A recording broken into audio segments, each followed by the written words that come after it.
Ever pondered over how data gets transmitted error-free in computer networks? It's a complex process, but at the heart of it lies a fundamental concept known as encoding. Encoding is the transformation of data into a specific form that allows for efficient and error-free transmission or storage. In the world of digital communications, it's all about converting data into signals. This process involves various techniques, each tailored to optimize performance across different types of media and systems. From sending an email to streaming your favorite show, encoding plays a critical role. It ensures the accurate and smooth delivery of information, be it in the form of digital encoding techniques for our wired networks or analog encoding for our wireless communications. With encoding, data travels securely and efficiently, making our digital world possible. Now, let's dive into the different types of encoding techniques used in computer networks. In the world of digital data, we represent information using specific signal patterns. These patterns, or encoding techniques, are uniquely designed to optimize the performance of different types of media and systems. Let's start with non-return to zero, or NRZ. This is a simple form of encoding, where ones and zeros are represented by different signal levels, such as high and low voltage. There are variations to NRZ, like NRZ level, where signal levels directly represent the bits, and NRZ invert, where changes in the signal indicate a bit of 1. Next, we have Manchester encoding. This combines clock and data information into a single self-synchronizing stream. Transitions in the middle of each bit period are used to indicate a 0 or 1. You might be familiar with this technique as it's used by Ethernet standards, for instance, 10 base T. Now, let's discuss differential Manchester encoding. It's similar to Manchester, but the bit's value is determined by changes at the beginning of a period. This technique is a staple in token ring local area network technology. Lastly, for digital encoding techniques, we have 4B5B encoding. This method maps groups of 4 bits onto 5-bit sequences. The goal here is to ensure a balanced number of ones and zeros, which improves clock recovery and reduces errors. Fast Ethernet technologies commonly use this technique. These digital encoding techniques are essential for representing digital data using specific signal patterns. But what happens when we have to send this digital data over analog networks? Well, that's a whole different ballgame, which brings in a set of techniques known as analog encoding. Analog encoding leverages modulation, which is the process of varying one or more properties of a periodic waveform, called the carrier signal, with a modulating signal that typically contains information to be transmitted. It involves methods like amplitude modulation, frequency modulation, and phase modulation, each offering unique ways to send digital data over analog networks. While these techniques are essential for digital data, what happens when we have to send this digital data over analog networks? When it comes to transmitting digital data over analog networks, we use a different set of techniques. Let's start with amplitude modulation, or AM. This is like adjusting the volume of your radio. The louder the music, the higher the amplitude. In AM, the strength of the carrier wave is changed to represent the data being transmitted. Imagine you're sending a text message through a series of loud and soft claps. The louder the clap, the more information it carries. That's AM in a nutshell. Next up, we have frequency modulation, or FM. Here, we're not changing the volume, but the pitch. In FM, the frequency of the carrier wave is altered according to the data signals. Picture yourself whistling a tune, where each note conveys a different piece of data. The higher the note, the more information it carries. That's essentially how FM works. Last but not least, we have phase modulation, or PM. This one's a bit more complex. Instead of adjusting the volume or pitch, you're changing the phase of the carrier wave based on the data you're sending. You could think of it as a dance where each step you take represents a piece of data.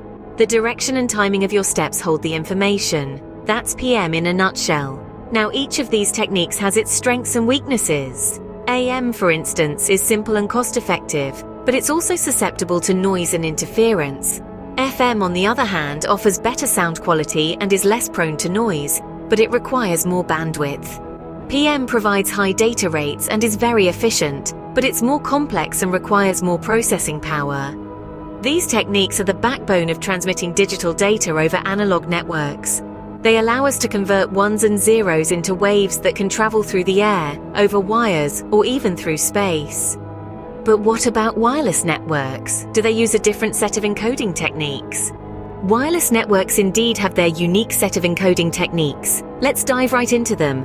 First, we have amplitude shift keying, or ASK. This is a type of amplitude modulation where signal amplitudes are varied to represent data. It's like changing the volume of a song to convey a secret message, where the volume level represents different data values. ASK is simple and cost-effective, making it popular in radio frequency transmissions. Next up is frequency shift keying, or FSK. This technique uses two or more different frequencies to represent different data values. It's like using different musical notes to signify different letters of the alphabet. FSK is known for its resilience against errors and interference, making it valuable in applications like Wi-Fi and Bluetooth. Then we have phase shift keying, or PSK. Here, the phase of the carrier is altered to represent data. It's akin to a dance, where the position of the dancer at the start of a new beat signifies a different move. More sophisticated versions of PSK, like quadrature PSK and differential PSK, are widely used in broadband wireless communications for their ability to carry more data and maintain signal integrity. Finally, we have quadrature amplitude modulation, or QAM, a superstar in the world of encoding. QAM is a combination of PSK and ASK, where both amplitude and phase of the carrier wave are modified. This dual approach increases the bandwidth efficiency, allowing us to send more data in the same amount of time. It's like a multitasking genius, using both hands to get more work done quickly. QAM is extensively used in high-speed broadband connections, including Wi-Fi and cable TV. In a nutshell, these wireless modulation techniques, ASK, FSK, PSK, and QAM, are like different languages for your devices to communicate. They translate the binary world of 0s and 1s into electromagnetic waves that travel through the air, carrying your emails, social media updates, or the latest episode of your favorite show to your device. Now that we understand the different encoding techniques, let's explore why encoding is so critical in computer networks. Encoding plays a pivotal role in computer networks, but why is it so essential? Let's dig deeper into this question. Firstly, encoding contributes significantly to error detection and correction. During the transmission of data across networks, errors can occur due to various factors such as electrical interference or signal degradation.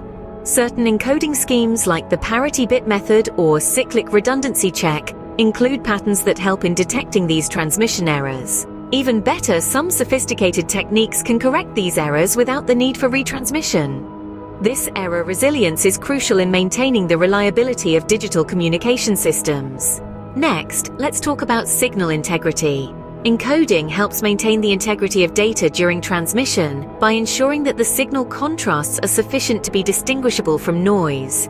For instance, in digital encoding, the binary values of zeros and ones are represented by distinct voltage levels or signal conditions. This clear differentiation aids in preserving the original data, as it reduces the chances of misinterpretation due to noise or distortion. Moving on, encoding also enhances bandwidth efficiency. Bandwidth, as you may know, refers to the data transmission capacity of a network. Effective encoding maximizes the use of available bandwidth by optimizing the data representation. For example, the 4B/5B encoding scheme maps groups of 4 bits onto 5-bit sequences, reducing the amount of data needed to send a given amount of information. This efficient use of bandwidth is particularly vital in today's data-intensive applications, such as streaming video or online gaming. Lastly, encoding can also contribute to security. Some encoding techniques include mechanisms that make it harder to intercept or decode messages without authorization. For instance, encryption, a form of encoding, transforms data into a form that can only be read by those with the correct decryption key. This feature is crucial in protecting sensitive information from unauthorized access or tampering. So there you have it, a comprehensive look into the world of encoding in computer networks. Remember, it's all about transforming data into signals effectively and error-free.